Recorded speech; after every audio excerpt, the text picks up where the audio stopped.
We spoke about death last week, the concept of it. But that's good, because I looked at some stuff pertaining to death, and what does it mean? It's interesting. But go ahead. My question is, Good morning. why do we Welcome feel, back. what is our sense of sadness behind it? If it's a continuation of our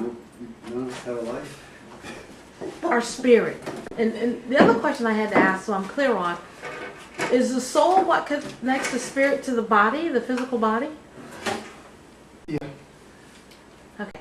So, The Hebrew concept of a soul is that it's a bridge. okay.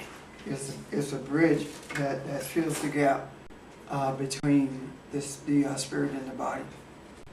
And by virtue of it being a bridge that fills the both, that's why the personality, be it spiritual or carnal, or natural, I should say probably, is developed in the soul, through the soul. Say that part again? Is the personality, Mm-hmm. be it spiritual or material or physical, Mm-hmm. earthy, is developed through the soul. In other words, your consciousness is expressed through your soul.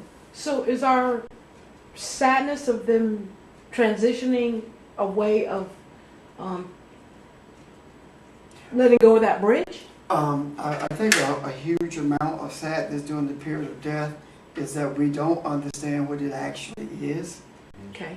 The Aramaic term for death, the word of, I can't recall at the moment, but it means to be in another place. That's what the word actually means. So when it talks about death, where's your sting, it's talking about where's your sadness, because now you understand death. Taking the sting out of death is helping.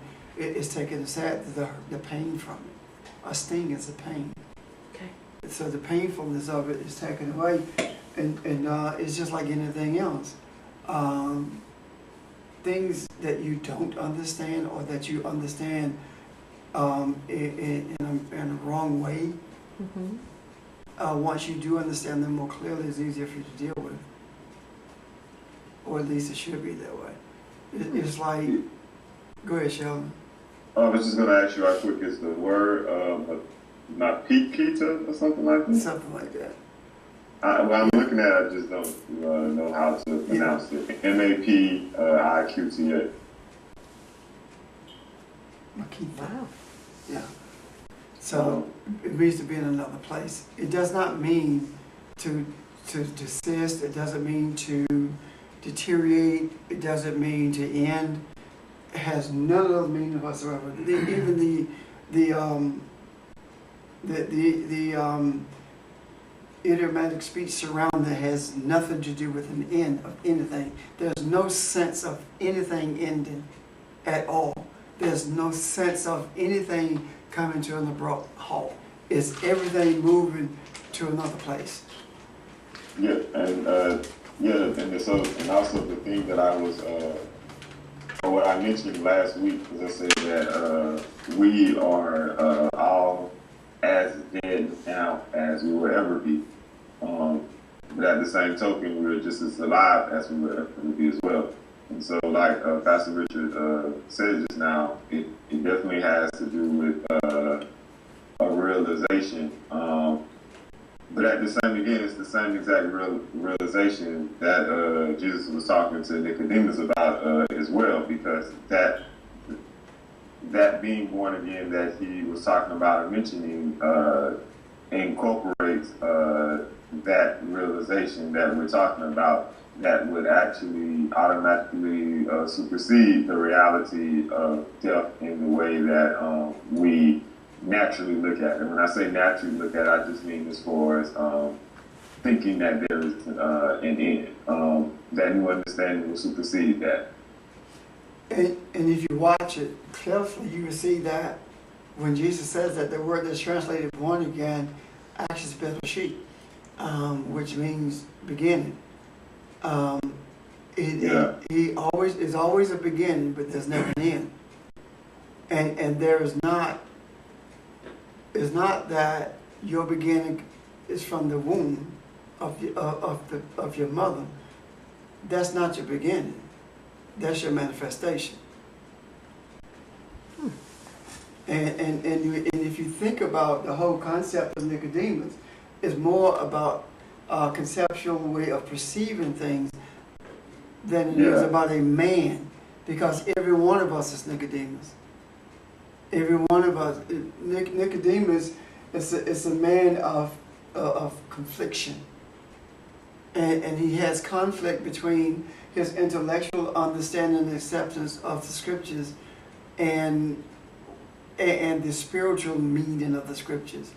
And when he goes to Yeshua, it's because of the confliction that he's facing, and it comes at the darkest point in his desire of understanding, at a point where he is at a crossroads of walking away from everything that he's been taught in favor of what he's hearing from Yeshua, or him walking totally away from Yeshua and going with what he had been taught.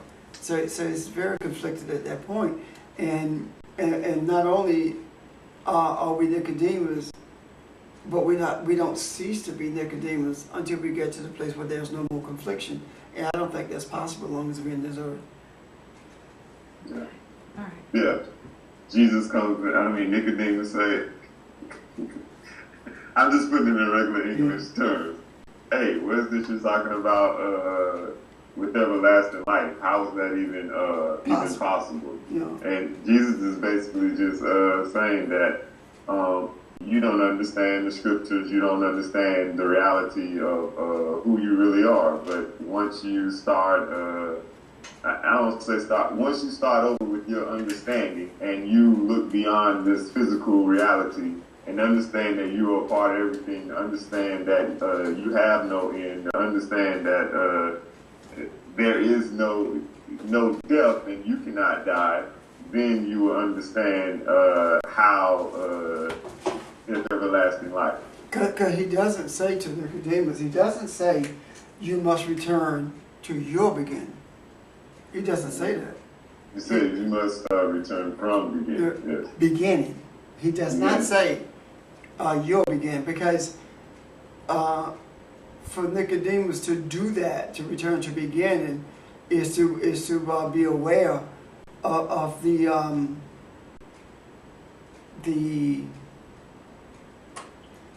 lack of a beginning in terms of the way we think about beginning. Mm-hmm.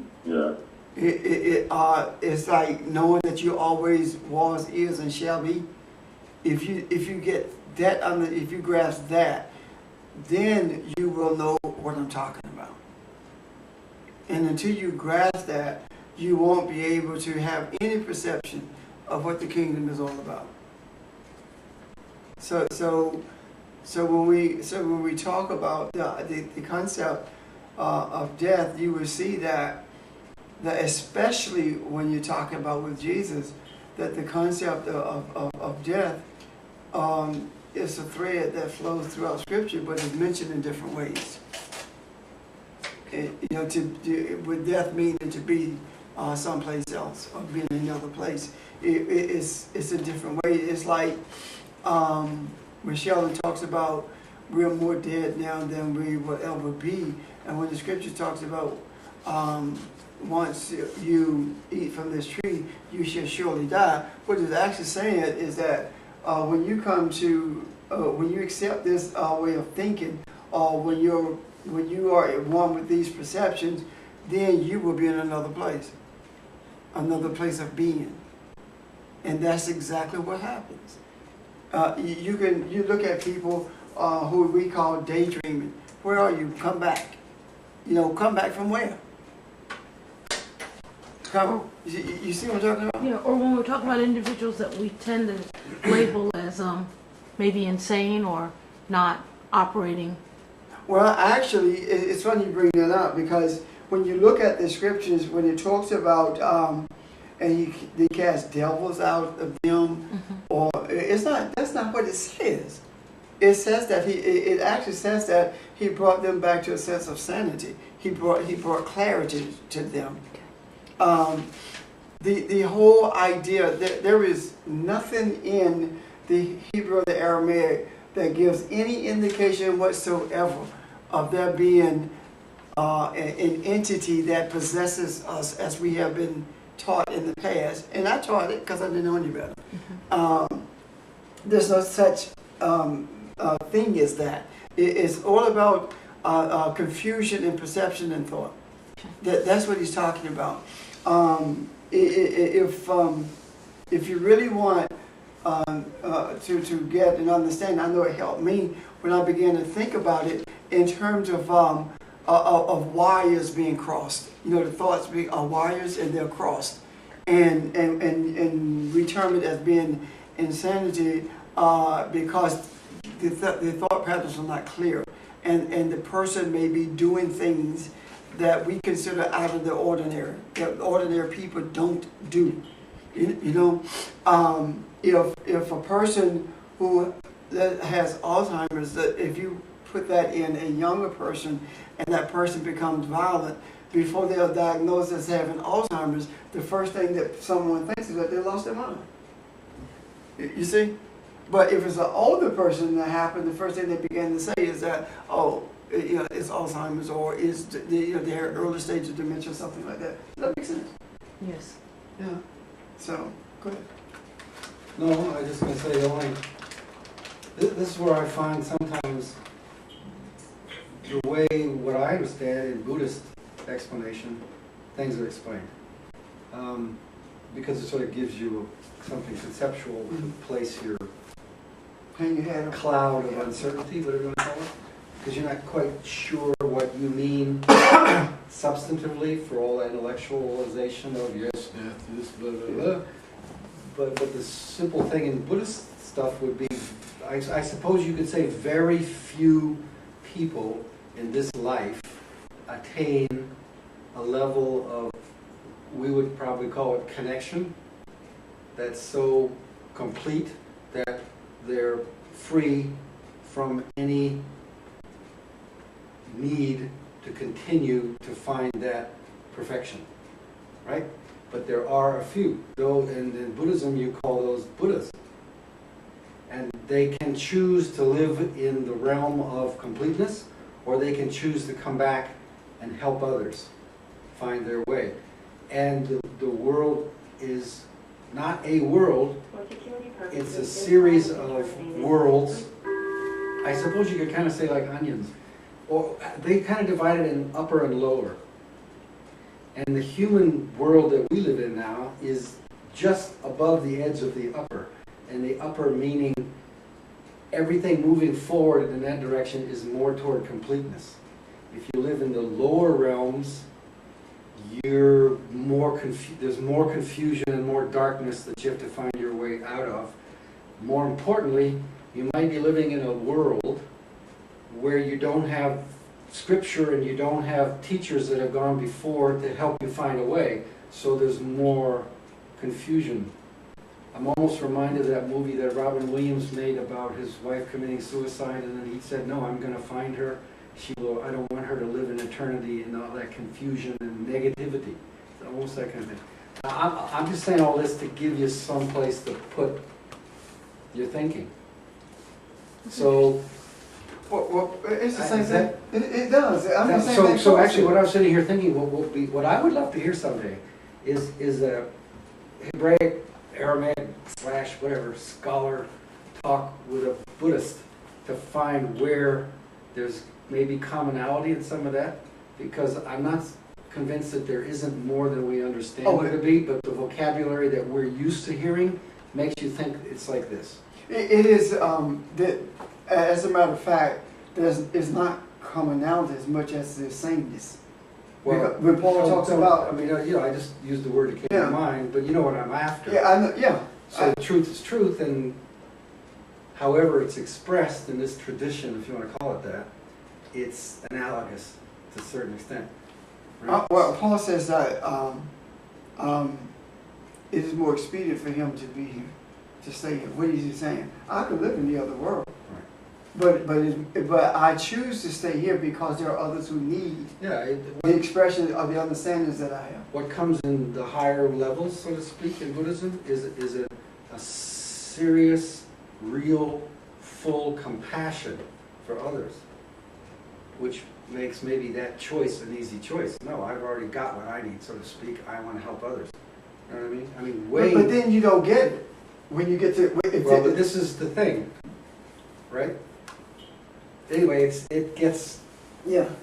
more, there's more story to it, it's more complicated, so to speak, but just to give you something to think about. But I go back to, and because I'm dangerously always grabbing at simple little things, Einstein's equation of energy and matter. Nothing's created or destroyed. It's transformed. How can we say that? How can we study science and only keep it from the neck above in our being, so to speak? Why don't we, you know what I'm saying? So you have the evidence of that, and you have even science, which would tell you through that equation, that understanding of relationships, what really happens. And then if you were listening to the Cosmos series that this guy's been giving, he said, we're so myopic in what we see, we don't realize the universe is constantly in tremendous transition. And we're part of that. We're not some solid little molecule bouncing around in transition. We're changing too.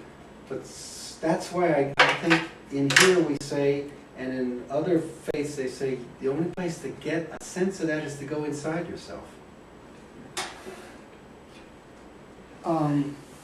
Yeah. Anyway, I'm So, sorry, but anyway, it's just, That's good. so yeah, that's the thing. The difference is you have to turn off your intellect and stop thinking, and actually experience it. So that's what Jesus was always talking about as far as the meditation was concerned, and going up into the mountain and all the fasting and praying that he was doing. He was just meditating. So it's almost as if, of course, because Jesus didn't literally come and knew that he could not, in the sense that we thought or traditionally have been taught, to actually save us.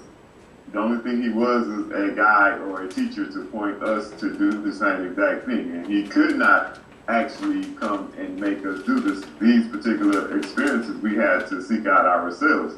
And even if there was someone who would not open themselves up because of how this reality works and how our brain works, we could make an excuse, and we could, whether we were really trying to or not, depending on what we wanted to open our eyes up to, completely ignore, I'm just saying, someone who would have been there when one of those experiences had been taking place, and completely ignore it and not get it and just get something intellectual, and that's it.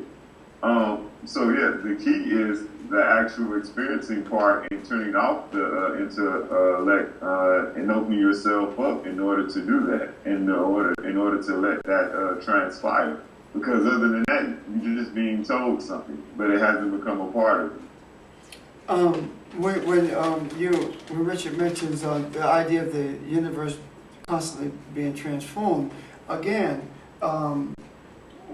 be not conformed to this world, but be transformed by the renewing of your mind. The same principle is involved there, but that is not.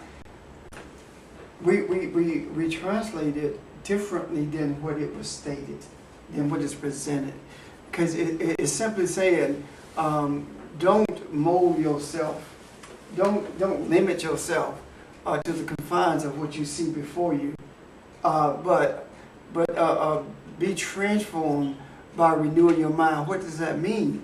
The renewal of the mind is by allowing your mind to be what it was designed to be, and that is the energy that has the power to transform you, rather than you using that energy to conform to what you see, and being limited to what you see and what you experience in this physical body. Because the truth be told, you're not the physical body, so why would you be conformed to it? But we translate that as your mind being transformed to Christianity. and when that's not even stated there at all. It's not talking about something as limited as the Christianity of Catholicism. And that's the same, when I say the Christianity of Catholicism, I'm talking about the post-Constantine Christianity. The Christianity of Catholicism is very, very limited in that it only guides you to a place that is controlled and manipulated by the ecclesiastical authorities. And that is one of the reasons I wanted to talk about that word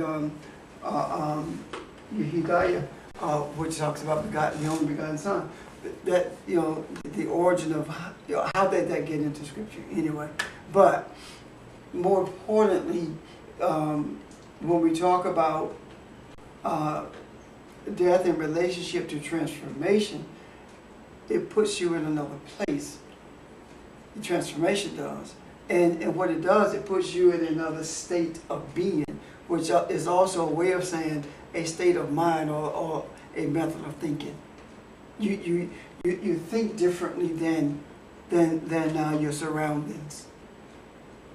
And it's simply because you do understand that everything around you is indeed energy. And though it appears to be solid, nothing is solid. Though it appears to be stationary, nothing is stationary. Everything is constantly moving. Everything is constantly evolving. And to be quite frank with you, if it's possible to do it, and for lack of a better way to express it, the least it evolved, the smallest amount of evolution takes place in the church.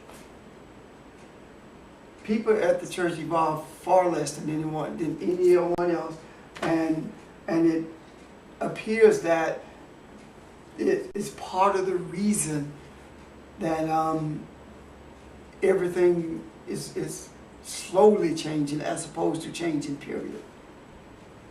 Because the perception is so strong that you can see how that plays out culturally. Because I was just hearing, they were talking on the 4th of July NPR stuff yesterday about how since the founding of this country, religion has been such a strong but conflicted force in the development of this society. And then you have those corporate interests right from the beginning that created all the distortions in our relationships to each other, etc., slavery, etc., etc.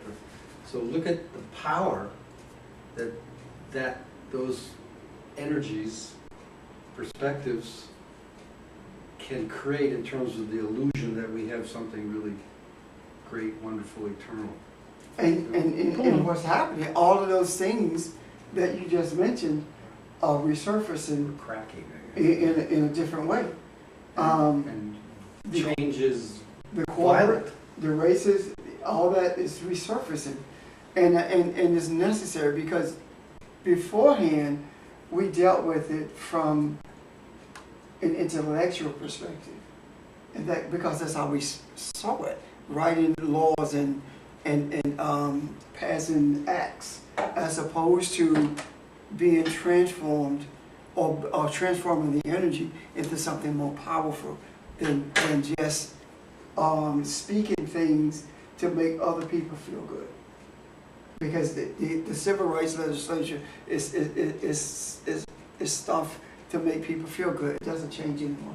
It does not transform anyone into anything. And if the transformation were true, then these things would not be resurfacing.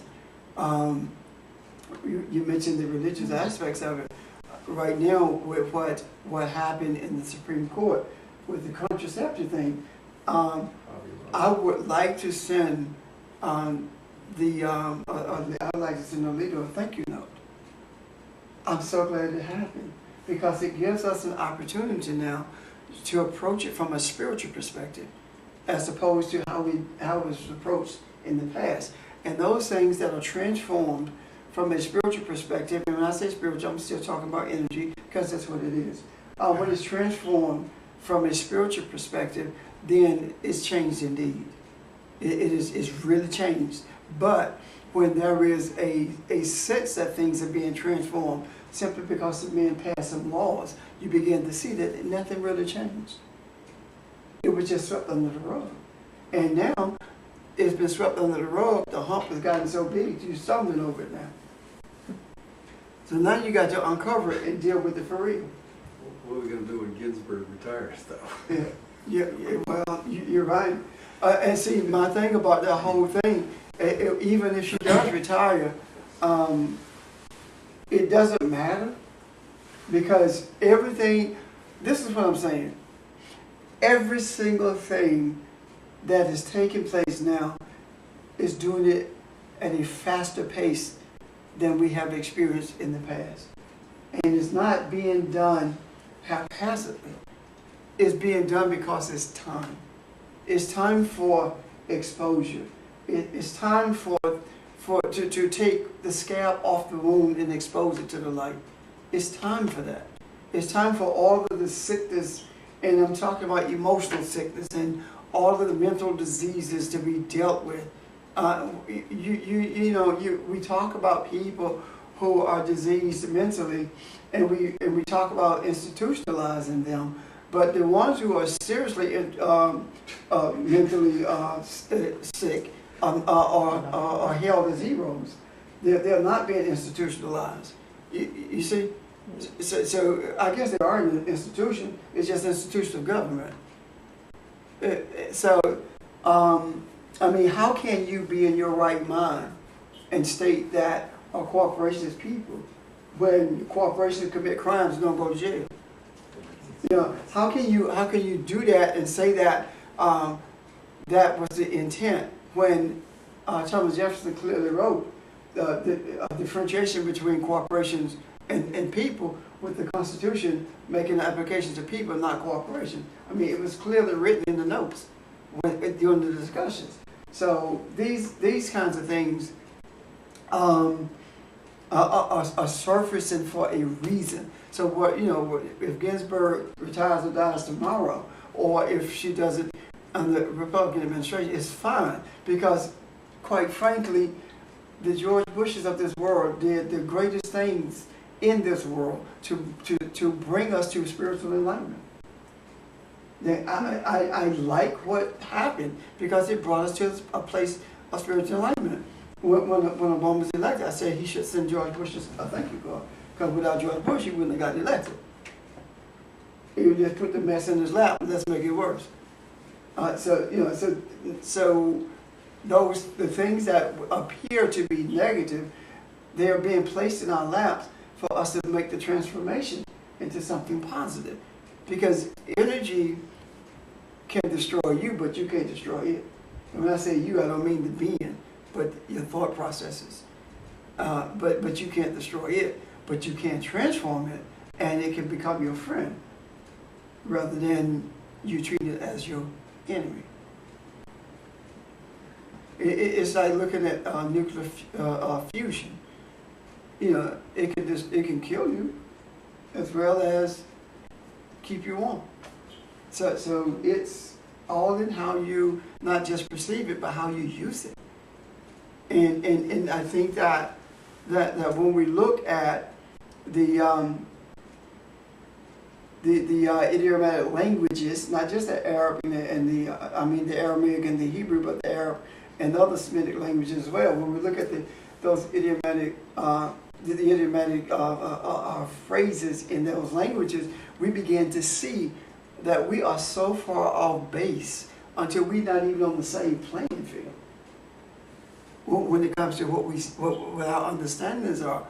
And when we begin to realize that one of the things that's interesting to me, and the thing that was interesting to me is when I began looking at the word Yehudaya, which was translated as begotten son, that was a battle in the Catholic Church about translating that as the begotten, only begotten son.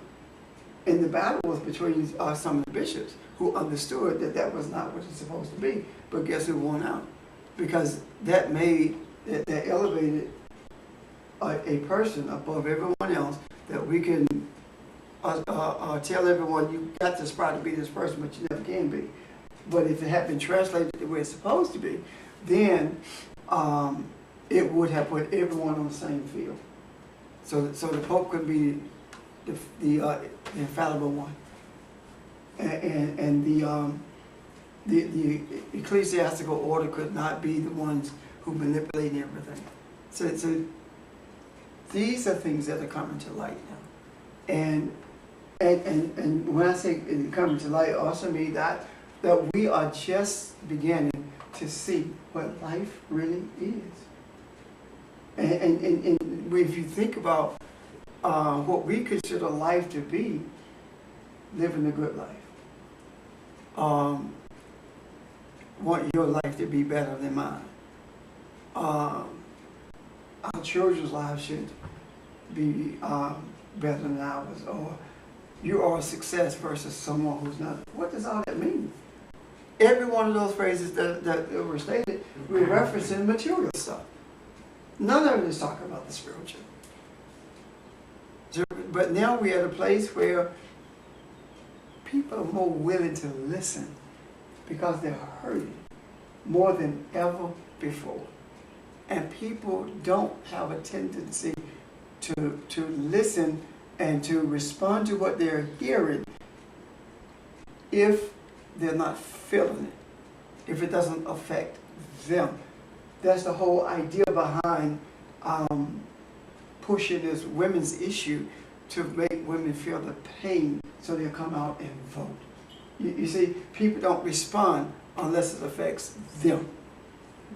And, right after slavery, when the vote was extended to the ex-slaves, and I use that word very cautiously, ex, because we never stopped being slaves, but when the voting was extended, they voted in droves. But when it appeared that we had arrived, then it began to taper off. And the diametrics of the whole thing is that the very government, a party rather, that fought to continue slavery was the Democrat Party. And the guy, I think his name was McClellan, who ran against Lincoln for the Republican nomination, was sympathetic to the Democrat Party. And he was running to sit on his whole campaign was on the basis of sitting down at the table to negotiate an end to the Civil War. That was his whole platform. So you have both parties now that were going to continue slavery as it was. And the turning point was Sherman taking Atlanta. And they saw victory with Abraham Lincoln and felt like it was about to come to an end. That was the turning point. So when you look at it from a historical perspective and you begin to relate it to what actually is spiritually, it truly is cyclical, because we are right back where we started from. And when I made the statement that we not stop being slaves, read the Constitution. It says slavery, you're no longer a slave unless you break a law. And who determines whether or not the law has been broken? The same system that perpetuated slavery. So we have to step back from it and begin to look at it through different eyes. As a matter of fact, we need to see it through the eye rather than the eyes. When we look at it through the eyes, we only experience the physical, the emotional parts of it, the brutality of it, the cruelty of it all. When you look at it through the eye, you see a necessary quote-unquote evil or sense of unrightness to push us to a place to desire rightness, to bring this thing to a place of balance. And you cannot have balance with hatred on one side or anger on one side or the other. That cannot be the case. The example for us was South Africa. As cruel as it was, the Council of Reconciliation was about balance. It was about forgiveness, and that's what we have to be. And I say we, I'm not just talking about people of color, I'm talking about every one of us has to be at that same place. And the us is the human must be on that page. And it does not take every individual as much as it takes sincerity of those who are traveling this journey for life. I was speaking with someone, I had gone to, I was preparing rather to go to Alabama to see Jaden play ball, and one of the older men in our community died, and I went by to see the family before I left, and the wife solicited my presence at the funeral, so I showed her I would be there. And when I got back, you know, I went to the funeral, and it dawned on me that in less than 3 months, 2 men, both in their 90s, had transitioned in our community, and both of those 2 men were very influential in changing our community. When I first moved into that community, there were no African Americans in a position in the precinct. But when we had a meeting called the precinct meeting, we outnumbered the white people in the community. But my thing was we're going to have shared power. So we ended up having 2 people to serve as precinct chairmen. And now it's 1, but the communities began to work together. Well, these 2 men, it would not have happened if these men had not been saw the goodness of it and bought into it. And one of them in particular is my guy who was his supervisor when he worked on the railroad, said that this man taught him how to be a man. So my whole point is this: 2 men changed the community. So it's not that every single person had to buy into it. It's that those who desired change in a positive way had to buy into it. It doesn't mean that those in power have to buy into it. It means that those who are powerful have to buy into it. Because those who are in power are not powerful. Those who are in power are not powerful. They do not understand the nature of power itself. Power is not something that you're in, it's something that you are. And if you wrap your mind around that, then those men who did not understand it as I'm presenting it, they manifested it, and change came as a result of it. That's the difference in what happened during the civil rights thing and what's happening now. During the civil rights movement, men were seeking power. They sought to be in power. They wanted to be in power. They wanted to control or to influence those in power so that changes could be made, and that's what happened. But now, we're not seeking to be in power. You've seen what being in power does, absolutely nothing. We're understanding now that we are powerful. And when you realize that you are powerful, that's when things begin to change. Am I making sense? So, go ahead. No, I mean, yeah, I mean, the perfect, I suppose, example is Martin Luther King. Had he been a politician, it might have been a whole different history.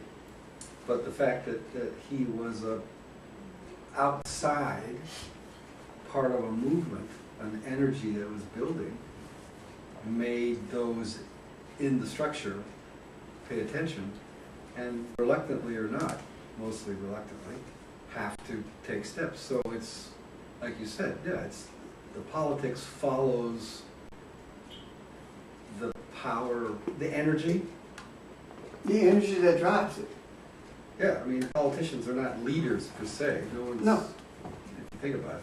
And I mean, look at Obama, the most powerful position in the world. We say that all the time. yeah, What can he do? nothing. Barely tie his shoelaces. I mean, and think about it. When you say that, Richard, we are a world, we are a country without leaders. That's where the confusion comes from. There are no leaders. They're in a position, but that doesn't make you a leader. You're being pushed by the energies, and the energy that you're being pushed by is not necessarily energy that you buy into, but you do it because you want to stay in that position. That's not leadership.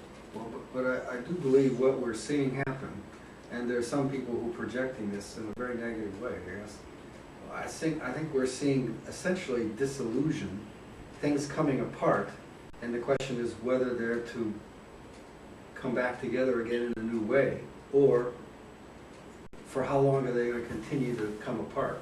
Because to go back to your related to a very earlier maybe comment or question you had, and something actually you raised several weeks ago, suffering and pain are going to fill the gap for most people, because that comes with confusion, insecurity, uncertainty.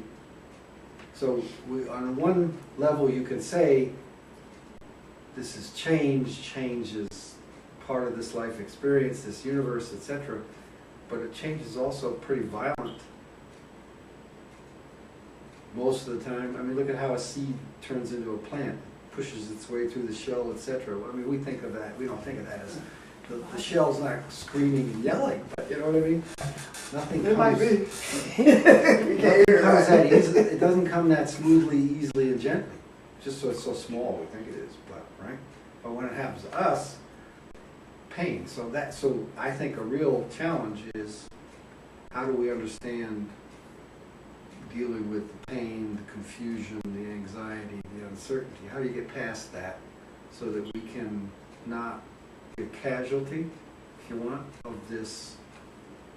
That's what I think. I think we're still, this country for some time to come is going to continue to, bits and parts, continue to disintegrate before it reintegrates. And looks like what? I don't know. Maybe my sons will have the experience of that.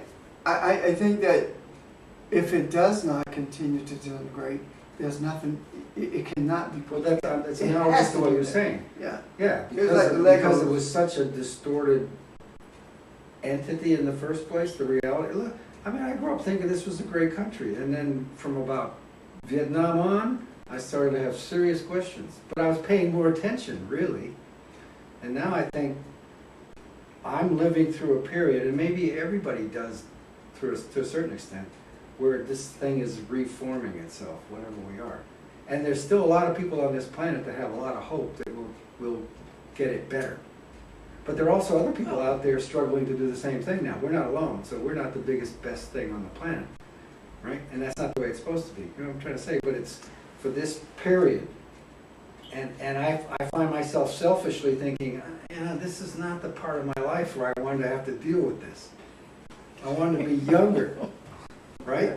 Full of all this stuff. No, I'm like, just cut it out, Yeah, But it ain't gonna be that way. Yeah, because the more time you spend saying, I wish I could, then that's the time could be spent doing it. Well, what we don't want to admit is this country is always, it's been paradoxical from the beginning. Of course. I mean, But this is how do you have a constitution that says all men are created equal, but have slavery? That doesn't make sense. Because what you're doing is, what this country is supposed to be all about is trying to set the direction of our intent as a society, and that ain't a simple, easy. Well, and actually, it did. The intent Well, it was, did yeah. set the direction for And Well, guess what? but even the And intent still, And was the at intent a is point, the same. but it was at a point, okay, yeah. That's what's It is. being called into question. Isn't that right? Isn't that what the Supreme Court is saying? Well, maybe it wasn't that intent. But the point is, it all started in a time when you could say, it was, the manifestation of the intent was simpler. The society was smaller, the population was more homogeneous, everything. Now it's much more complicated, right? So to maintain the intent, you know what I'm trying to say? You're extrapolating to a much more complicated And situation, and we're trying to figure that all out, and it's painful. see, The question first is, of all, if we deal with that, then we deal with what we as men have set up. And I say we as men because I mean you and me regardless of race and culture, right? They're all of us are one. However, if you look at it from the perspective of this country alone, you will begin to see that the intent of this country from beginning was to do exactly what it's doing. Take everything from everybody else in the world, always have a subordinate workforce that's always in a state of subjugation, and keep women in their place. All that's been from the beginning.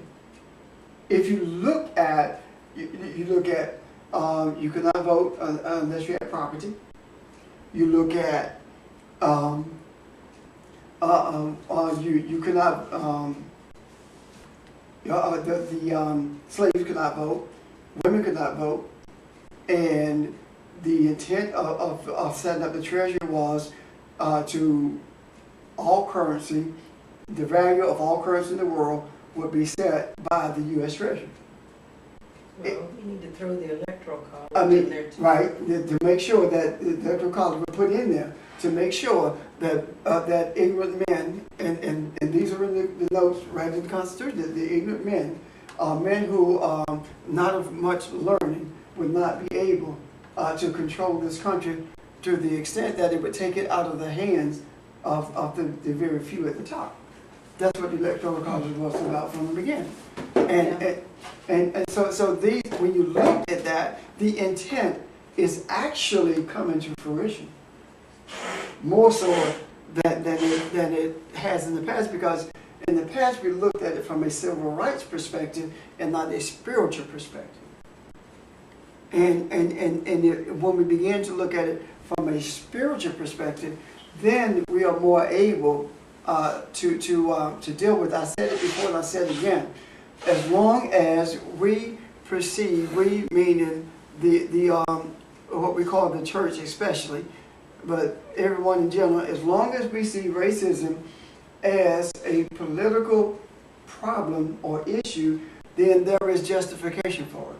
But the moment we begin to see it from a spiritual perspective, then those who call themselves Christians have to deal with it differently than they have been dealing with it in the past, or are currently dealing with it for that matter.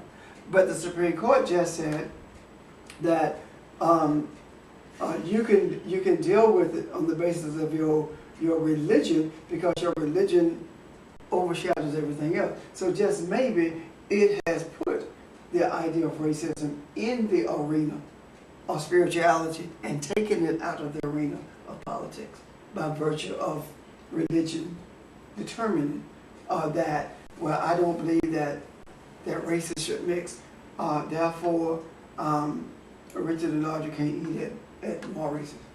You know, that kind of thing. And that's essentially what the Supreme Court said, if that's a religious belief. So my question would be, if the two of you can't eat there, what about Nick and Steve? You know, can half of them eat? I mean, that's crazy. But that's what it essentially says. Actually expressed some of that frustration at one point in his earlier teen years. But anyway, without thinking that through very well, it's sort of like, gee, thanks for making me half a half. What? What do you want me to do? Anyway, deal with it. But I think it makes me go back, and I wish I knew more substantively. You know, Benjamin Franklin taking the advice of the Cherokee and how between the Continental Congress and the ultimate structure of government, things changed. But the comment from the Native American was, you're headed for trouble if you don't deal with the spiritual base of all this. I'm saying it very badly, but I think, Yeah. and just imagine what this country would have been if we'd not come with European baggage that we're trying to sort out Yeah. still now, but had adapted more to the new world Native American and tried to build from that. Why would we be any weaker, if not even Well, stronger? I think all this was necessary to build us to the place where we are now, so that there can be a unified spiritual thrust. Because for the first time to my knowledge anyway, me personally, I see that there is no difference between the spiritual understanding, ascension, desires, I don't know how the term is saying, of Native American, the Buddhists, Confucianism, Christianity, Islam. There are no differences. The only differences that exist are the ones we have overlaid it with. But when you dig through all the mess that we have as Christians overlaid it with and begin to look at the root of it all, every bit of it is the same. So I believe that it was necessary so that we can begin to see this, not from different perspectives, but from the same perspective, but being expressed in a different way. I see the same exact thing. I just see all of them as being teachers or guides who have said, this is the experience I have had or am having.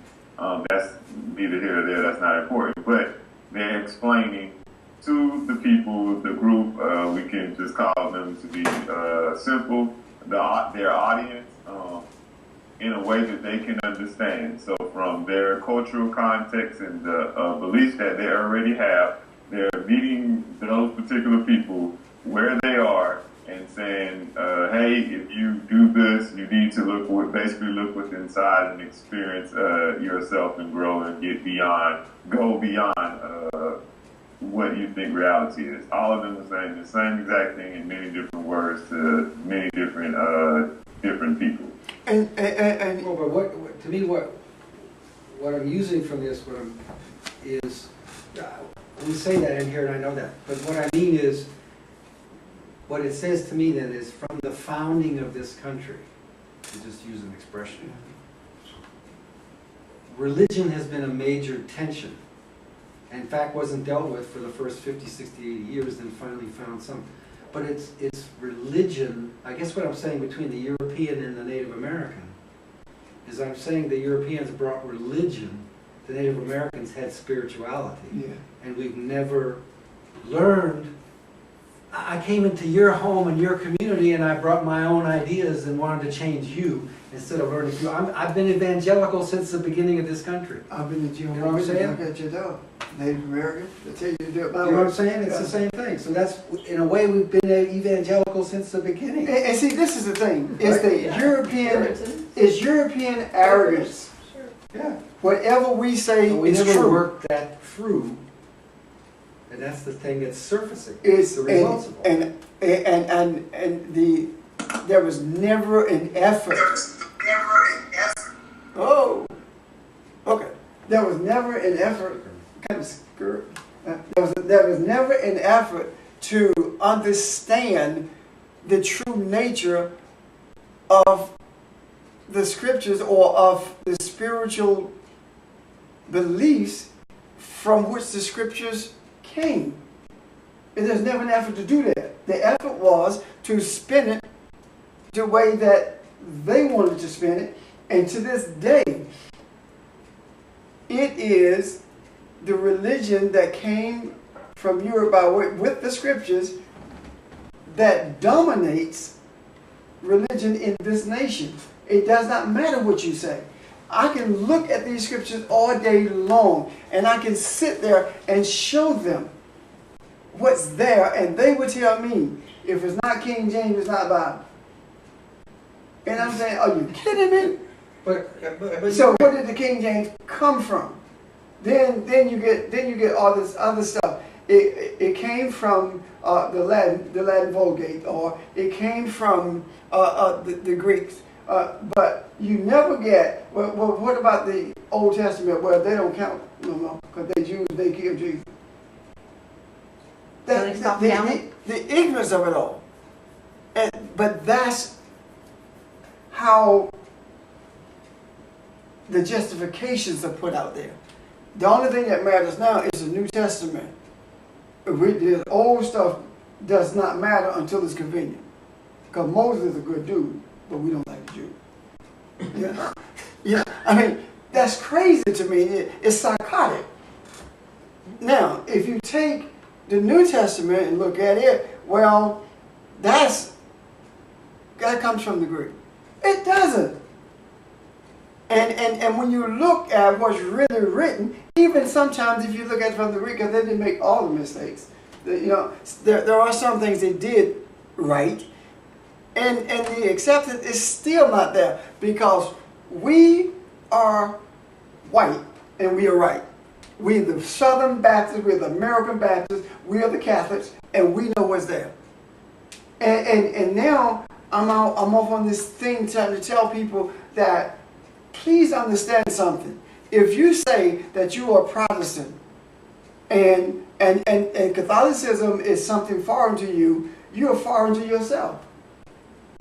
Because the only thing that changed with the Reformation was the ecclesiastical order. The doctrine didn't change. No one went back to translate the scriptures differently than what the Catholics had done. No one did that. No one went back to look at the doctrine that was put forth from Catholicism to the Lutheran to Protestant to see what the differences were. No one did that. So you still have the same foundational structures that you have with Catholicism, and that's why it doesn't bother the Catholics, because you look at what happened in 2000. They went back to their mama, the Catholic Church, and all of it began to merge again. And then guess what? But I think Now we like Jews. I think what you had, We like Israel. the sense I'm getting is what you had in the founding of this country was an opportunity for all that baggage that came here. People came here because they were being persecuted in Europe, not because they were free-thinking hippies, but because their rigidity didn't conflicted with the majority rigidity, and they want, and just look at the way the Puritans and other people acted in New England, right? Which trials the whole banana. They didn't bring New World kind of Put you in openness. jail for celebrating Christmas. But I'm sure you had other people who lived under the oppression of all that, who got on the boat and got here too. So you had a mixture here, you had more potential here for that to find a different balance than you had in Europe. Things were so rigid and so established there. Either Europe was just going to implode or find some outlet, and the New World was an outlet. And I'm saying that all of this is orchestrated by the Creator to bring to a place of balance the entire world. Because regardless of, there was such a sense of, what? Separateness. And with the European came the sense of selfishness, more so than anything else. What we say go. I don't respect your native burial grounds. We hungry corners and that we go take it. You know, that kind of thing. But you know there were a lot of people who came who did. Oh yeah. So my point is, you had more of that mix. So that meant you had more potential for there to be a different balance and understanding than there was in what was rigidly developed in Europe. And I think that's why it's too simplistic and self-serving maybe, but that's why the rest of the world still holds their breath like the flowers in the forest that are waiting for us to get our crown. I don't forget that. Yeah. I love that scripture, but I can't remember it half the time. Moaning over our... That's why the rest of the world loves and hates us at the same time. Because they see the potential here to break free from a lot of the rigidity that they've got, to give them hope that there is another balance that they can find themselves. And I think that's starting to happen, because I don't think you get it right one place and then the rest of the world follows suit. I think the whole dynamic changes. That's what I'm talking about. See, And this first, is going on in other parts of the world people too, in want small to come. ways. They want to come here for money. But I think there are more people than before who don't necessarily want to come here because they see some change in their own. So you know what I'm trying to say?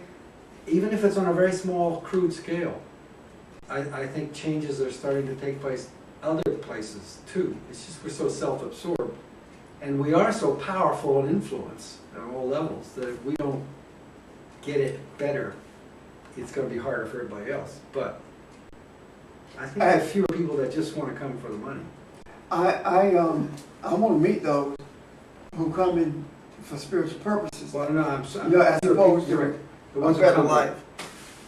That's what I'm talking about. And again, I don't want to belabor the point, but the time has passed for us seeing it from a material perspective. Everything is shifting now to the spiritual. I don't know how true it is, but someone posted something saying that it has already begun based upon the Supreme Court ruling thing that this African American went to the restaurant and they refused to serve him on the basis of their religion. And I don't know whether that's true or not, but that was posted about a restaurant here in Columbia. So, Why not? I tell them it doesn't surprise me. Why not? I'm glad it's happening.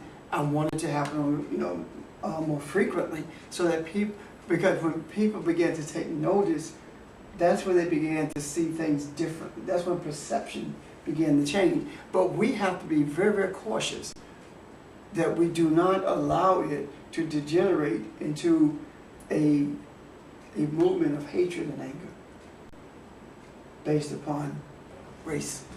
You see what I'm talking about? That makes sense? Well, yeah. there's no Because it's positive very way- easy to do that. There's no positive Yeah. way out of that. Yeah. So, and I think that just as the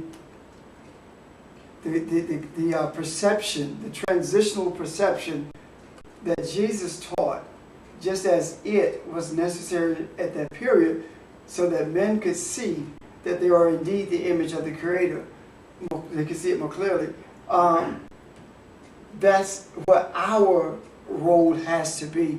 It doesn't have to be done online or done in front of great audiences as much as it has to be done within us.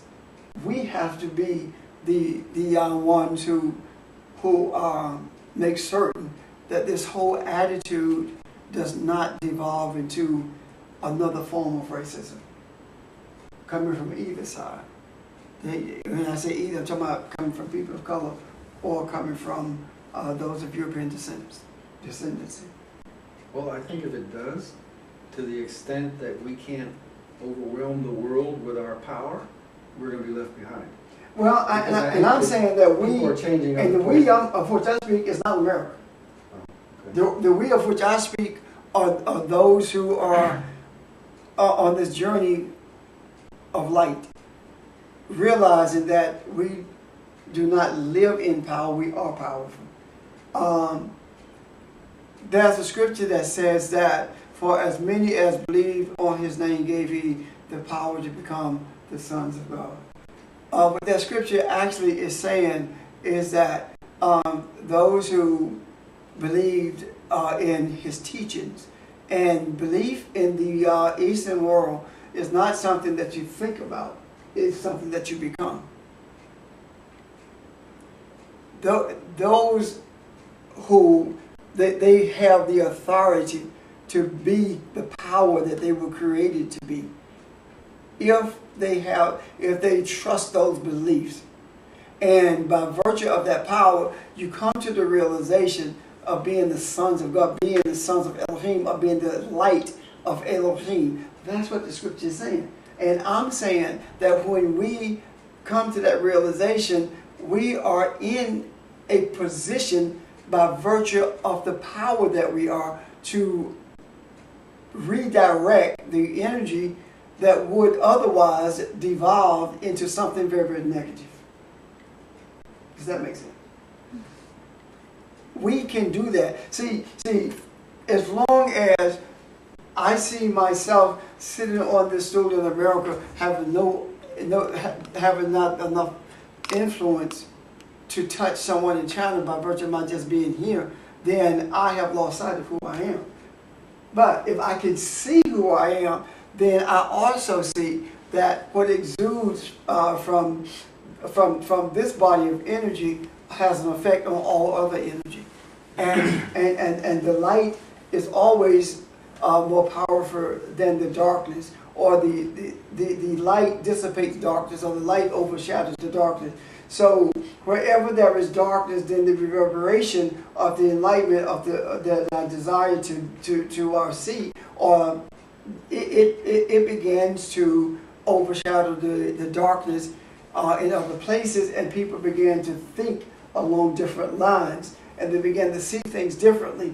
I see that ISIS in Iraq is necessary so that men can begin to see that the evil that, and I use this very loosely, that ISIS is projecting is the evils that they were taught by the powers that now are fighting them.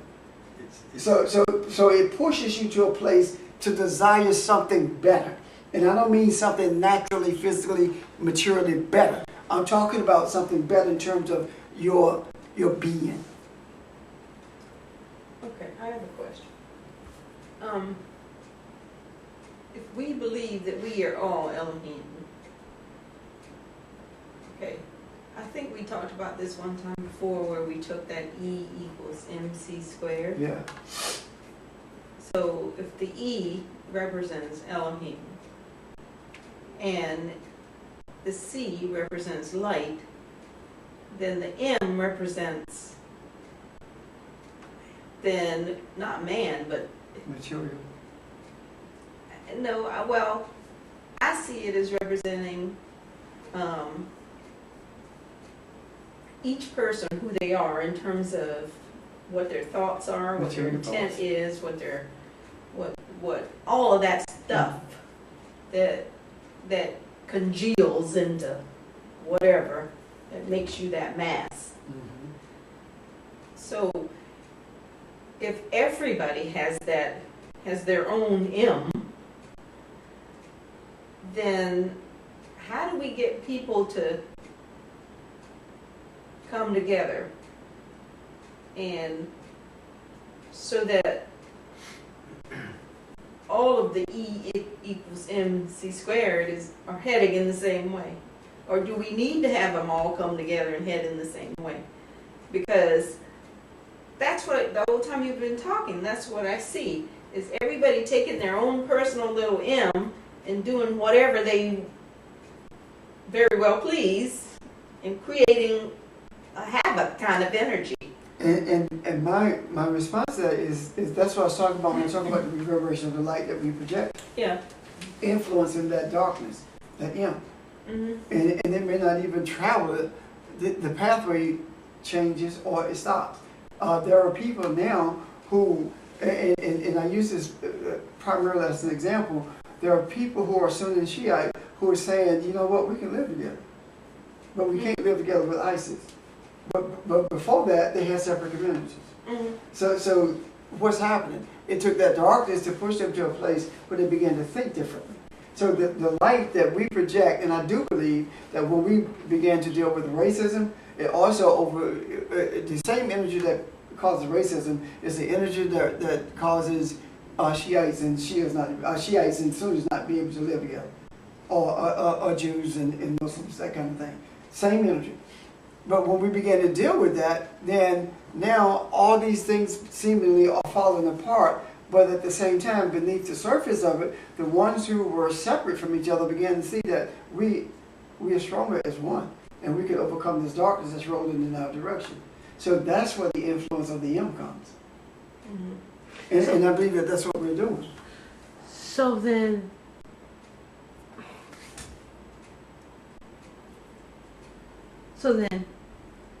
balance has nothing to do with a 50-50. No. It has to do with creating enough imbalance so that we see that we can coexist, or that we all are one and the same. Yeah. And see, this is the thing. If you just sit down and you recognize that there need to be change, right? Mm-hmm. But you don't know what change needs to take place, you don't do anything.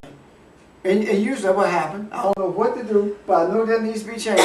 But then the people who know what to do are doing it, and you accept it without realizing That makes sense. it. So that's, Well, the thing that I think you could say, if you think of the movie Avatar, Mm-hmm. they couldn't affect the tree because the tree doesn't take sides, the spirit in the tree maintains balance. If you think of light and then jump over, as I always dangerously do, to dark and light matter, the two types of matter they think are in the universe, there's always a balance. So if you put dark and light, and then put whatever manifestations, whatever tags you want under those words, there's always this going on. But the energies created when the dial is more over here than here create a whole different dynamic and force at play. So the question, I suppose, is, what do you want? What's the right balance I can't say balance of the balance, but there's always 100%. Okay? Nothing disappears. It's always 100%. That's what E is MC squared. So the question is, how much light, what value of energy? That's what affects the M. It doesn't mean that on an individual basis, it's a pure, the relationship's the same, but it doesn't mean all the energy is free and available, and therefore it's manifest 100%. You know what I'm trying to say? So No, but it's the C that's it's constant. no. The Why? C is constant. No, it says that the relationship the is. M that It says the is the relationship variable. is constant, but if you only have 50% available light, you're going to impact the M and the E. You know what I'm And saying? see, this is my thing. That's Oh, the that's balance. the M that's variable. They're all The variable. C is constant. The E is impacted based on what the M is doing. But the way I see the formula, The C is constant. I don't see that. I see the formula as telling me the relationship is constant. Whether it's 100% or 50%, that depends on what the manifestation is. relationship is always Yeah, there, but- and see, this is the thing. If you think that Oh, man, playing a relationship is 50-50, then relationship is not constant. It's stagnant. No, I'm talking about her question. But, Okay, that makes sense. okay, but a relationship is based, balance in a relationship can be 90-10. at any given moment. It can be either. It's whatever it takes. Now, this is the thing. We do not have the luxury to determine what it's supposed to look like, but we don't know. We only have the luxury of desire. We've made a mess of things already by virtue of, and I'm talking about the human, by virtue of assuming that we know how things are supposed to be. But now we hopefully are beginning to see that the direction of how things should be does not emanate with us in our myopic thoughts, but it emanates with the Father, the Creator of womb, and projected through us, because we do not have enough clarity to know exactly what it's supposed to be. And the exactness of it, I don't think it would ever be, because it would be a constant flow, of course. But what I am saying Just define marriage. is that, yeah, is that, as a matter of fact, that's why I did my pre-med counseling anyway. That's those are the terms I use. But the reality of it is, we are bringing it to and this is very loose, a closer sense of balance than Jesus did. He said, I'm done. He said, you're going to do the rest. And whatever the rest is, we don't know, because that was not defined. And I'm going to tell you something that I believe I might get castigated for it, along with some other things I get castigated for. Only 3 people. Yeah, right. And half the world, right? Yeah. We don't know. I do not believe that Jesus had any more clarity about his journey than we have. He just saw it as he went. I don't believe that he was sitting on the mountainside contemplating everything he's going to do and saw it all. I don't believe that. I believe that he saw it as he went. And in seeing it was not like seeing those trees. It was a sense of more feel of experience of it. You know how you talk about things feeling right? I think he just adapted to Yeah, whatever the need was. because at the time. he could sense the depth of the truth of it, as opposed to what was being presented. And an example of that to me is when he talked about the Pharisees, you know, putting laws on people that the priests that they did not themselves adhere to. To me, he was referencing all that stuff they got in Deuteronomy and Leviticus, as opposed to what was given on Mount Sinai. Because Leviticus and Deuteronomy talks about killing folk and sacrifices and all that other stuff that we have seen. The scripture clearly says, "I did not command you to do that." So those are the things. So he felt that a sense of it not being clear. I believe that also that we are just as much of the quote unquote word as was he, and the sense of being the word is nothing other than saying light. And if it is the word of God or the word of Yahweh, it is the light or enlightenment of God or the enlightenment of Yahweh. So he was no more that than we were, is that he sought to, quote unquote, develop the potential that he recognized that every man has. And in doing so, became an example of what a man looks like at that point in time when he is begins to realize that he is one with the Creator, one with Abun, I and my Father are the same, that kind of thing, recognizing who he is. And right now, the greater difficulty with it is that we have sought to create our own avenues to that sense of oneness, as opposed to following the pathways that have been laid out before us, or offered to us anyway. And there are many pathways that have been offered to us. And the funny thing about it, I would say, to be honest, as an example of that, I wouldn't say it publicly, but that's why I've always kind of scratched my head and been bemused by that element of Islam that wants to have a beard and try to look like Muhammad. That is going to do what? yeah. Make you more? Are we supposed to look like Jesus? And unfortunately, nobody seems to get that right either. You know, but there are people who think you should walk around with sandals and a cat, and like suddenly that's going to make it all happen. It has considered Jews the same way. Yeah, the beard. See, this is the thing.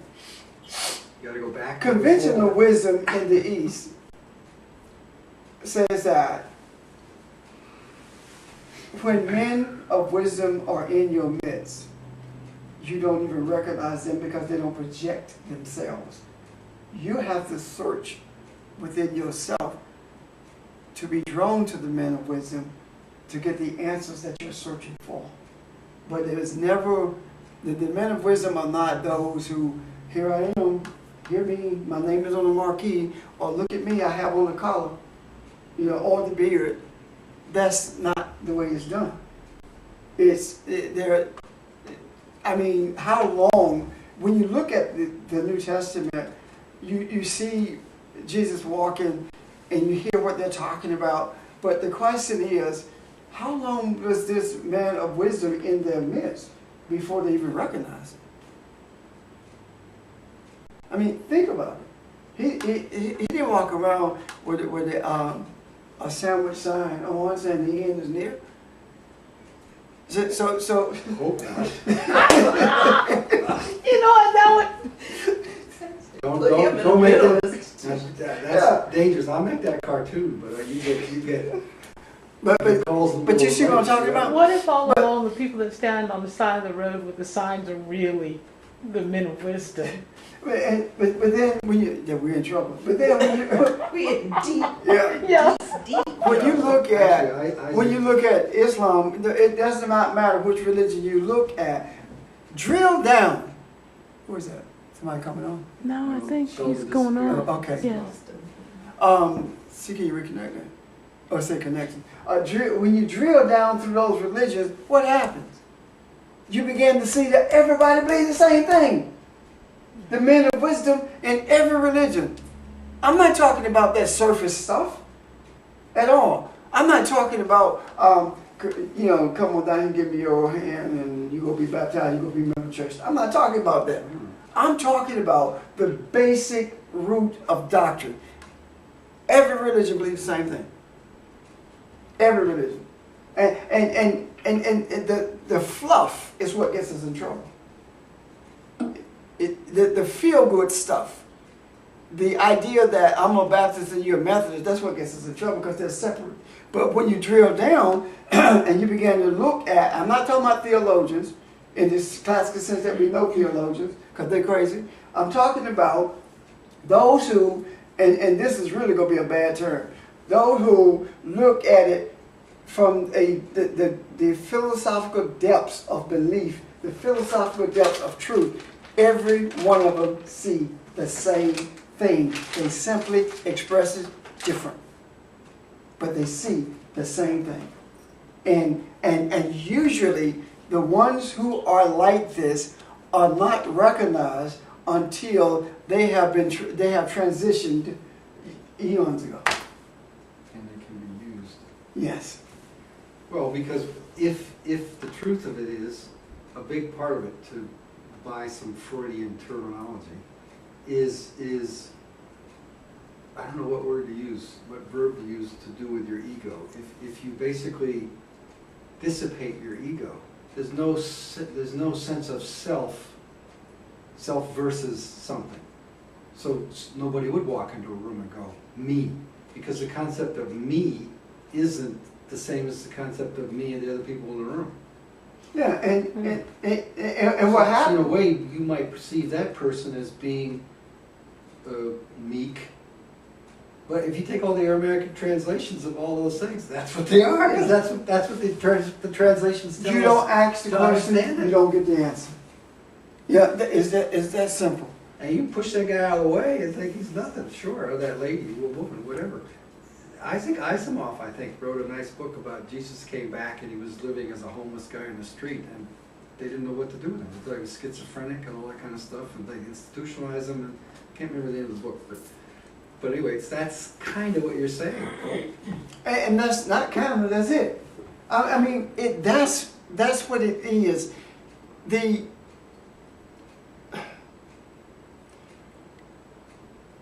Rumi, R-U-M-I, had no problem with Christians. People who believed in Christians. He had no problem with people who believed in whatever they believed in. I need you to back up a minute. Who's Rumi, a sage? Sufi. Persian Sufi, yeah. Where a lot of really...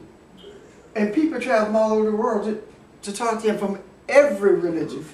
Yeah, I don't know. But Rumi, from every religion. You know, so now I chose him because that's what comes to mind, but he's not the only one, and it's not only Islam, but it's every religion has their Rumis who understand the light of truth and realize that the ones who profess to be the protectors of this truth are the ones who are most confused. They're the ones who understand the least about it, the ones who are projecting themselves as protecting. Oh, who want to be glorified Yes. in that goal. Yeah. And that's why when I went to this meditation thing in Maryland, what was fascinating, and when you think about it, here you had, even in Buddhism, a very esoteric monks on the mountaintop in Tibet to preserve. And then somebody said, how does that help humanity? We need to come down from the mountaintop and mix, mingle, and find a way to explain the truth in a way that people can understand. And that's what transformed the whole thing. From being and probably the same thing in Judaism, from being a bunch of guys over here doing strange things that you can't get near. Yeah. You know, I have a to, question wait minute, with that. This is something everybody can share in, That though. with all What- the risks that come with it. What comes to my mind when you say that is, but don't we need those who would protect the essence of those concepts But you as don't, opposed to, that's what we're saying, baby. But that's not my point. My point is, yes. But But when you decide, the true protectors are the ones you don't know. but that commitment is gonna be there as long as that commitment's there. Those individuals aren't gonna change. They're gonna be what they are. But the fact that there's an appreciation, what's the word? There's an allowance, there's an energy to allow other people the opportunity to share that. Makes it possible for you to know that there's scripture there, to know that Jesus wasn't some really esoteric guy that you can't get near, but you can share in that, but there are risks that come with that, because now you've got E equals MC squared in its incomplete form, interpreting all that, and now you have churches and people saying they got a better understanding than you do, and you know what I'm trying to say? And That's you- what I think, comes, but- and to use the French term, that when things are vulgarized, and I Mhm. love that term because the way we use the term vulgar, Mhm. but the French term means popularized. It Mhm. really means popularized. But they also understood they were saying the masses, if you know what I mean. The masses. Yeah. okay, but But that's the choice. isn't that necessary so that, I'm not even sure how to put it. Isn't that necessary so you have the balance of those who are not, hey, look at me?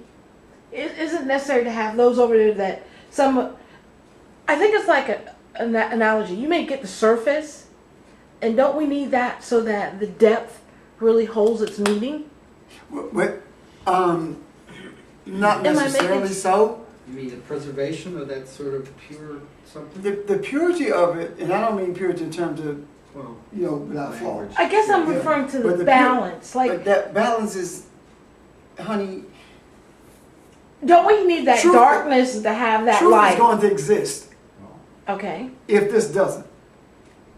Okay. If the fluff never exists, Okay. the truth is going to exist. Mm-hmm. Without the root of the truth, this doesn't exist. Okay. Maybe that's what I left. Now, So see, maybe balance is the word that's, we need another word, because like I said with light and dark matter, if you want to say truth and ignorance, Mm-hmm. the 100% is always there. it doesn't mean equal. Truth never Okay. disappears. So, but don't we need Right. that ignorance to have that balance awareness? is 50-50, Yeah, oh, balance everything's is not- kosher Okay. and comfortable. Let's take that. Don't we need the ignorance to have the awareness? We need Oh, the we need ignorance to awareness, search have for it. the awareness. The Ignorance pushes to us search- to okay. for it. Well, Alright. whether we need it or not, we got it. We got, yeah, It ain't it gonna go pushes away. us. Okay, I see It what you're pushes saying. us to search for it. Okay. See, But you could have 99% in the light guy and that 1% Richard speaks of in the mountain Mm-hmm.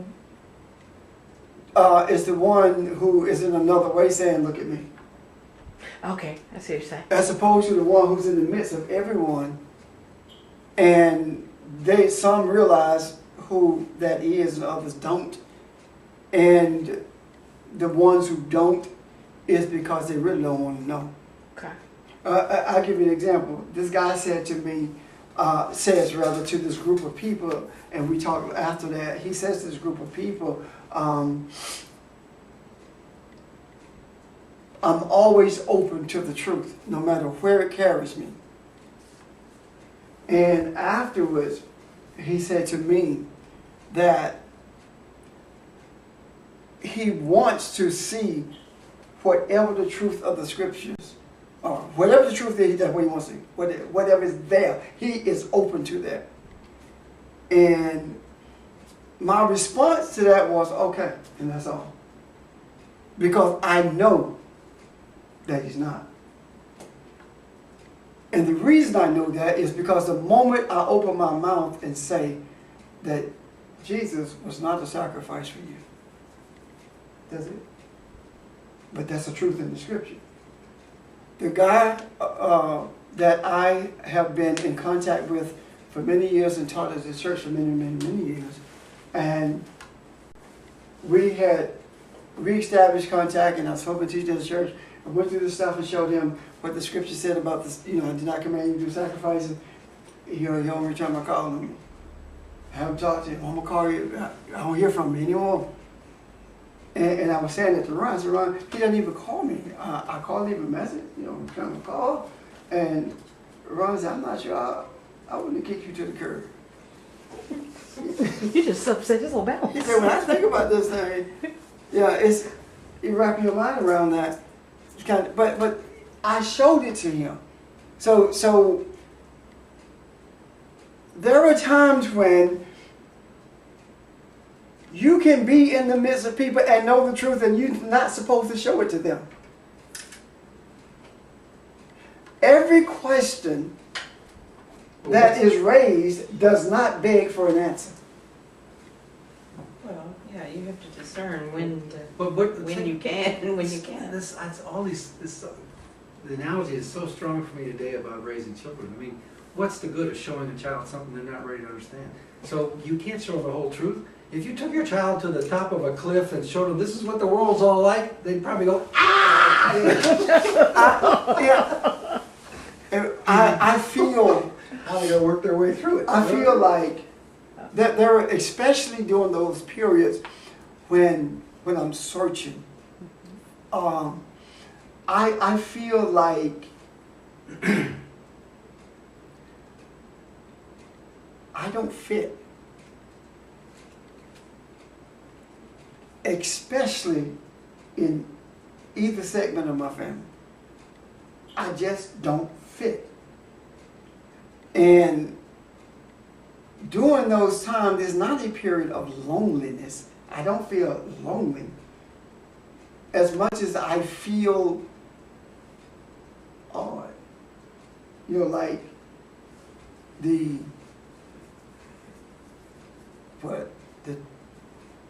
turkey that was left on the mountaintop with the eagles. Or the eagle left Yeah. in the pen with the That turkeys? kind of thing. That's how let me find something. I'm going to show you what I'm talking The about. eagle would take over. So I'm gonna show the you. other analogy's better. Yeah, I'm going to show you what I'm talking about in a second. Suddenly you have turkeys marching to the eagle. No, wait. Where is it? Turkey's no dare. Um, that's it. I'm going to show you something. That's why I think it's kind of like a heartbeat. What made me feel like that? Listen to this. Pulse in your life. You're going in and out of focus. If the words "He has risen" means He has succeeded, or He has come through, or He has achieved His purpose in life, then was the resurrection physical, or was Jesus experienced through visions because of the depth of His influence on the disciples' on their sense of reasoning and the transformative state that their spirits were experiencing? Did you write that, or are you somebody else? I wrote that. So when thoughts like that come to me, I'll feel like I don't fit. So I decided that I was going to I sent that to Barbara and said, just something for you to think about. I haven't heard from you yet. But if it means those things, that's when I feel like I'm a fish out of water. And I don't connect seemingly to any portion of my family. No, Now, that's just because your perception is outside the box of possibilities in that immediate environment. If you went to somebody else, to some mentor or whatever, you know what I'm saying? So the challenge for each of us is to be truthful to that feeling and not give in to the family, so to speak. Yeah. I mean, be polite to the family. You don't have to be you don't say it my way, highway stuff. I don't mean that at all. I mean, just live in that in weirdness, whatever it makes And you you know what I feel. experienced from that? I'm polite to them, but they're not polite to me. That's not And I'm not talking about polite to me when in my face they are. But when they talk to each other, they're not so polite to me. And I think that's, and it's not that so much that someone is telling me as much as I experience, I feel it, I sense it, and And I don't believe that they know the depth of the ability to sense what they're thinking, what they're feeling, and how they are internally responding to things that flow from my mouth. They can't challenge them because they don't know how most of the time. And Well, think of it this way, if they could, if they were that perceptive about your perceptivity, you just create more chaos in their lives. Because they can't hide. maybe I need to tell. That's why I used to say years ago, when I first understood that what they had come to conclude in doing research on dolphins was that with the dolphins' sonar capability, they can see into each other. Yeah, So you can't hide from another dolphin. right. Can you imagine what it'd be like walking around the planet if we were like that with each other? And I hate it are. some days. I'm gonna be honest. But we are. We are. We are. It's definitely Well, I'm get glad- ignored, or we kind of like can. It's basically just the sense that you use when you want to use Yeah. it. Yeah, right, because look at the That's the eyes. whole reference to clothing and things like that Well, coming out of the garden. You know, It's an illusion. we talked about the eyes. Yeah, we did. Like, You know, yeah. the expression on the face doesn't change. Right. You look in the eyes, and what do you see? It's And we- that sonar. And, Well, and we even even have the- a we even have the baby folk- or a animal will look away if it feels as though it's ashamed or it did something that Right. it's disappointed that it did. It will look away and not look you in your eyes, like purposefully. And so will some people in other cultures. Yeah, I mean, because They don't- it's they don't- natural. It's something that we feel. You don't necessarily know and realize what's going on, but that's what's going on. That's that experience. You just haven't analyzed it. So my I guess what I'm trying to get at is this. Maybe the reason people really don't want to know what truth is because it's some place within,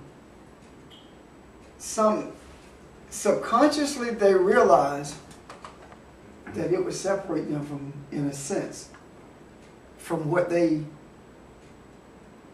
hold dear to. And I'm not talking about concepts, I'm talking about family stuff. And you begin to be looked at differently. Like I just saw Shadow, a moment ago, go down the hall. That kind of stuff. That's what happens more frequently now.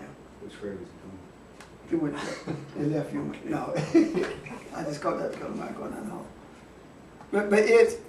Well, you're back to the comfort zone thing. yeah. I mean, well, now you're back to spousal abuse. Take it to any extreme that you want. But anyway, that's probably the not true, because they don't want to experience that sense of separateness, and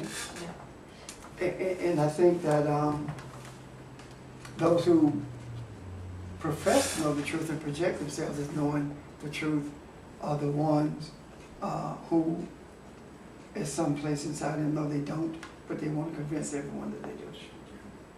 It's like, I'm smarter than you. I'm gonna prove it too. What would be interesting would be So you to, ask them one question, they'd be like, huh? well, look at the few examples we have, or find out more about when those leaders have been defrocked, called out, when their congregations have just gotten up and said, "You're a fake." What has it done to their life? No. And Right? they fall apart. You would think. Well, look at what happened with, I have seen you come short of the glory. Wait a minute. I was with the prostitute. That dude. Wait a minute. You know what I'm talking about? The one who was crying? Baker. No, not Baker. Jimmy Swagger. Yeah, Swagger. Yeah, him. Yeah. Look at what happened with him. Yeah. Everyone else supposed to be cast aside who did that stuff. Then when he did it, he cried and had, but it did not put him back to where he was originally.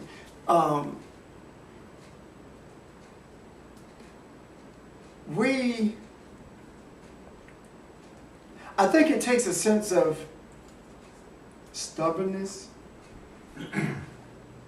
to persist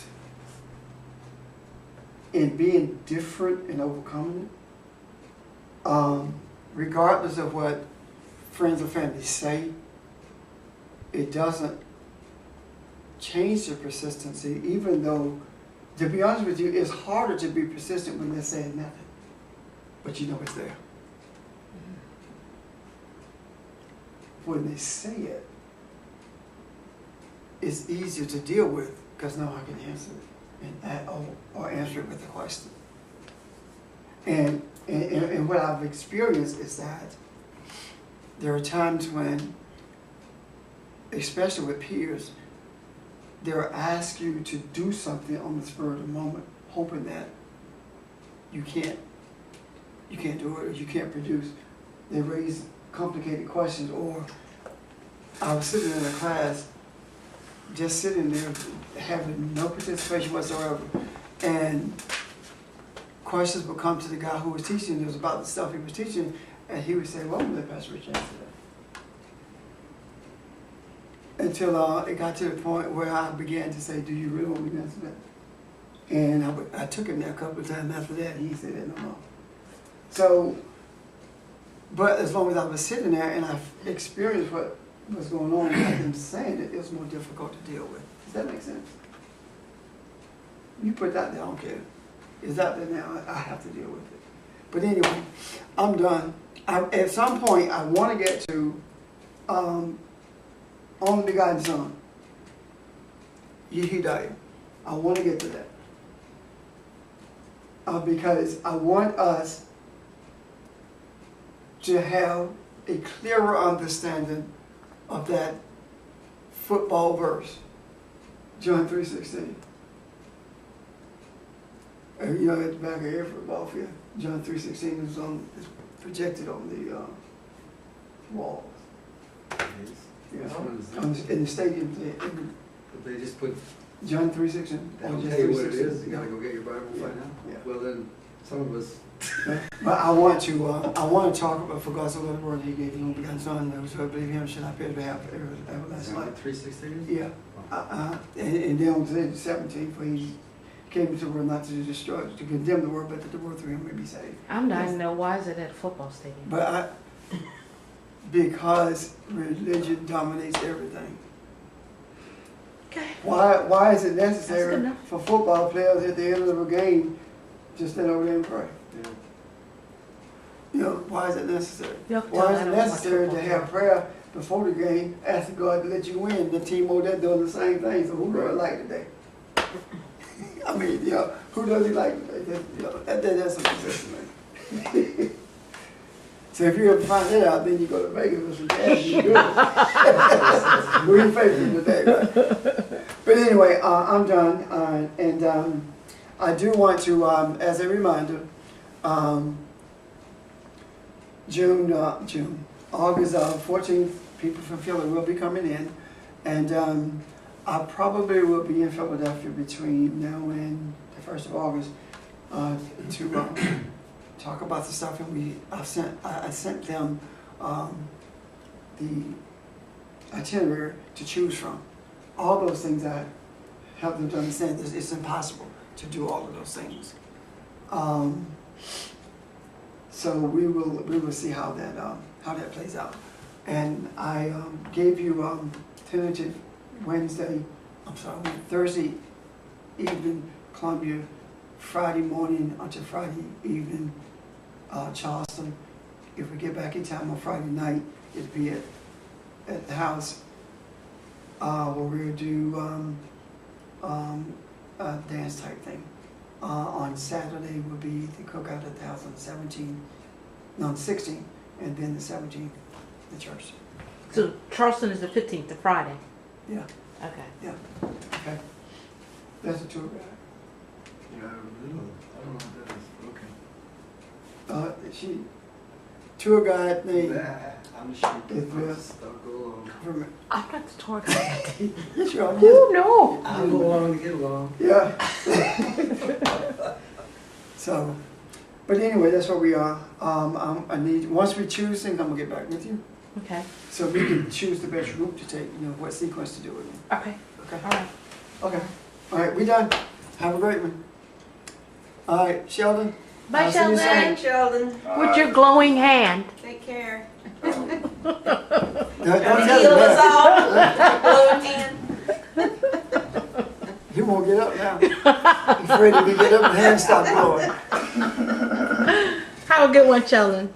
All of you take care. Take Thanks. care. Okay, all people listening to the broadcast, have a great day.